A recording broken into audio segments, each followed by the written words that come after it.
Peace to the gods. Welcome back to another chance and opportunity to get this shit right here on this earth plane.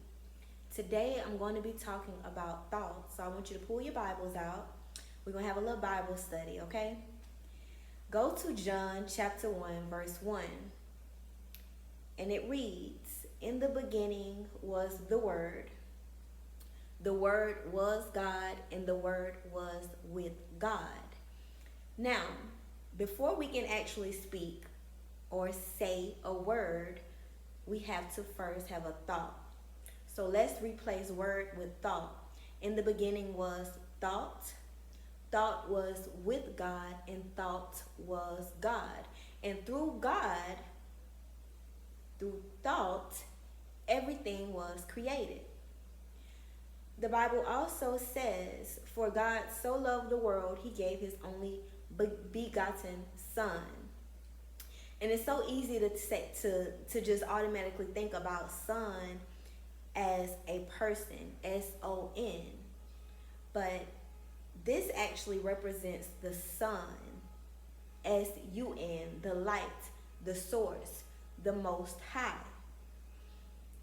Those who believe in it shall have everlasting life and not perish. Because we have to realize, when we think, the source of everything literally is the sun, right? Because without the sun, nothing would exist. Without thought, nothing would exist. The sun is what gives life to everything. And we can even start by saying the sun gives life to nature. The trees, right? When we think of nature, we think of trees. And we know for a fact, in order for us to have life, we have to have oxygen. And we get that from trees. Because as soon as there is no oxygen in this being, then it is no longer alive. It is what we consider unconscious, right? But we are truly pure consciousness. And that's kind of where we have things mixed up when we start identifying ourselves with this body, and not really understanding that we are truly consciousness. It's just energy. Energy cannot be created or destroyed. And when we truly understand this, we know that there is no real death. Even if there's a body that is unconscious, it's not because it's dead. It's because that energy has transformed from one being, one form, to another. So we really have to unprogram everything that we've really been taught, right? Because we have been programmed on how to live backwards.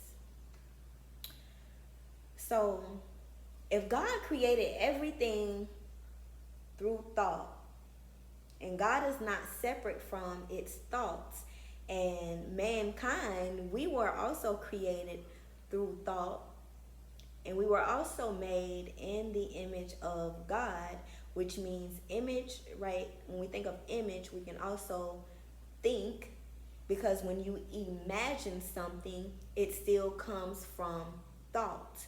So if we were made in the image of God, we are not separate from God. And the whole point of us actually being here, the whole purpose of this game of life, is for us to have knowledge of self, to know thyself. Understand that what separates us from animals is the fact that we are consciousness. We have the ability to think and create. An animal does not have that. Like, you will never see a spider building a house, because that animal is only going to go based off of its programming, and really mainly off of instinct. But human beings have the ability to think and create. This is why we say that we are spiritual beings, and spirit means energy. We are spiritual beings having a human experience. And this body is an avatar. It allows us to experience this reality, just as if you were playing the game, right? Let's say you're playing 2K. In order for you to experience that reality, you have to have a character. You have to have an avatar. So you choose your player, and you're able to experience that game world through that avatar. And this is the same thing with us. This body is not who we are. We truly are the consciousness. We truly are thought. We are just thought. And through thought, everything is created. This is why it's important for us to understand and be conscious and aware of the things that we thought, because the things that we think, because everything that we think literally creates. Peace to the God.